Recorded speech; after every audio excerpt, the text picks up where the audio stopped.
ಎತ್ತಿದಳಾರತಿಯ ಭದ್ರಾವತಿ ಎತ್ತಿದಳಾರತಿಯ ಯಜ್ಞದಲ್ಲಿ ಪುಟ್ಟಿ ಪಾವನಗೊಳಿಸಿದ ಭಾವನಾರಾಯಣ ಪತಿಯಾಗಬೇಕೆಂದು ಎತ್ತಿದಳಾರತಿಯ ಭದ್ರಾವತಿ ಎತ್ತಿದಳಾರತಿಯ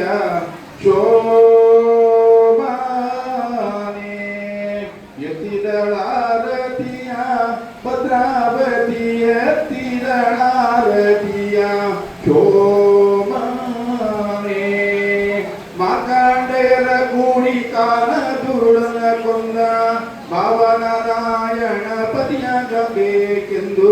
ಮಾರ್ಕಂಡೇಯರ ಕೂಡಿ ಕಾಲ ದುರುಳನ ಕೊಂದ ಭಾವನಾರಾಯಣ ಪತಿಯಾಗಬೇಕೆಂದು ಎತ್ತಿದಳಾರತಿಯ ಭದ್ರಾವತಿ ಎತ್ತಿದಳಾರತಿಯ ಎತ್ತಿದಳಾರತಿಯ ಭದ್ರಾವತಿ ಎತ್ತಿದಳಾರತಿಯ ಶೋಭಾನೆ ಶೋಭಾನೆ